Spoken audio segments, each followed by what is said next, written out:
Welcome to Unit 11 of the Lay Pastors Ministry Equipping Seminar entitled The Lay Pastor Listens. In this segment, Dr. Steinbronn emphasizes one of the major roles of the lay pastor. A wise old owl lived in an oak. The more he saw, the less he spoke. The less he spoke, the more he heard. Why can't we be like that wise bird? We're going to be talking about listening. And there are two kinds of listening. The first is a very common one. It's called passive listening. It means you're just not saying anything. It's keeping the lip buttoned. I have a cartoon, and it's a picture of an aquarium, and there is a large fish in here, and he has stopped before a little plastic object, which is a deep-sea diver, and he's saying to that plastic object, "Did anyone ever tell you that you are one heck of a good listener?" Well, that's passive listening, and it's kind of an extreme of passive listening, but that's what it is. When I was in Lakeland, Florida, giving a seminar, during the break, one person came up to me and handed me this here piece of paper. And let me read it to you. It's a prayer. "God, keep your arm around my shoulder and your hand over my mouth." That's passive listening. The second kind of listening is active listening. That is participating in the communication process. And this gets a little complex. One way of active listening is paraphrasing. That is repeating what you have heard in your own words. Like you may have a friend who says, "I'm tired of our Bible study teacher treating us like children." And you would paraphrase that in your own words, saying, "You don't appreciate your leader talking down to you." And then that opens up the flow of conversation. Another example would be that if you have one of your people who says, "If my neighbor has any more of those all-night wild parties, I'm calling the police." And you respond not by judging or giving advice, but merely paraphrasing. You say, "Your neighbor's nighttime activities makes you angry." And then the person can go on, and then you can deal with the feelings and whatever. So the first skill in active listening is paraphrasing. The second is listening for what is not being said. Often what is not being said is more important than what is being said. For example, say a couple has 4 children, and you've heard them tell about only 3 of them. There probably is a reason they're not talking about the 4th, and you can ask a question about it. The third listening skill is listening over time. That is, you hear some topics repeatedly when you engage in conversation through the weeks, through the months, and even through the years. And this happened with me one time with a widow who had been widowed for 20 years. And I discovered one day, as I was alert to what was going on, that she was talking about Jack every once in a while. And this was a tip for me to take time. Well, would you tell me about your husband, what life was like before he passed away? And this just opened a pent-up flow of telling that had been kept down for a long time. Another example would be somebody who has had a trip to Israel, and you've picked up the idea that every once in a while they keep coming back to this. Well, you know that because of this, and listening over time and hearing it often, that this is very important to that person, so you ask a question, and you take time to listen about the trip. What we have inside of us, you see, has to be said. And the more threatening it is, the more difficult it is, the tighter we keep the lid on.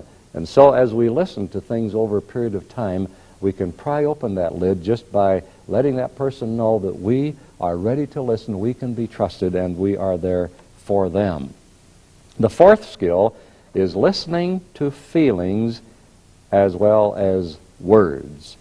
Listening is the silent shape of caring. Caring has many shapes. Pastoral caring has lots of forms, but listening is the silent shape of caring. So we can pick up people's enthusiasm or hurt or whatever by listening for their feelings as well as their words. I'd like to give you 5 basics about listening. One is that while we are listening, we can be giving ourselves to understanding what we are hearing. Sometimes we don't understand, but while we're listening, if we'll really zero in on that, we'll be able to understand what we're hearing. The second basic is that while we are listening, we can be learning. We can ask ourselves, why is this person telling me this? And why is this person telling me this now? Because that is significant. Out of all the things a person has to talk about, to have selected that one thing, you see, puts an importance upon it. The third basic is that while we are listening, we can be thinking. It may surprise you to learn that you can listen to 500 or 600 words a minute, but the person who is speaking can only speak 150 words a minute. And so this creates what's called lag time, time to listen to people and to be thinking about what they're meaning and the things that aren't being said and so forth. The fourth basic is that by listening, we can encourage other people to talk about what they need or want to tell. Our good listening builds confidence and assures them that we are interested in what they are saying and that they have a license to just go ahead and tell it all. People have a deep need to be heard. The fifth basic is that by listening, we can be sure that we are understanding what they are intending to say. People don't always say what they intend to say. My father came from Germany when he was 19 years old, and he never was able to speak the language without a broken brogue and didn't understand a lot of the syntax of the English language. And so often he would say, you have to take a Dutchman by what he means, not by what he says. So good listening helps us to understand what a person is meaning to say. I'd like now to step over to the flip chart and just have this diagram of this. This is the communication process. There is the sender who has something in his or her mind that wants to communicate to this person, so this is the message. Now, let me just pause here to say that my guess is that you have learned by now that I'm very enthusiastic about the lay pastor's ministry, that I have a high energy level about it. And the reason for that is not so much because of the words that I say, because in the communication process, the communication is dependent only 7% upon the words, it's dependent 38% upon the tone of voice, and 53% on the body language. So what has communicated to you? The words, yes, but more so the enthusiasm you hear in my voice and the body language that communicates to you. Lay pastoring is certainly important to Mel Steinbron.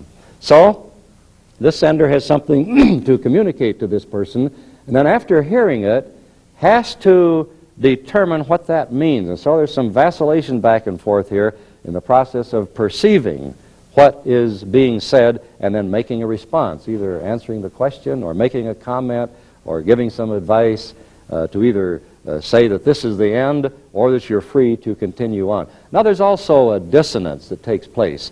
It may be jet noise overhead that we have once in a while that detracts us. It may be our arthritis or something that we're not in the best of health.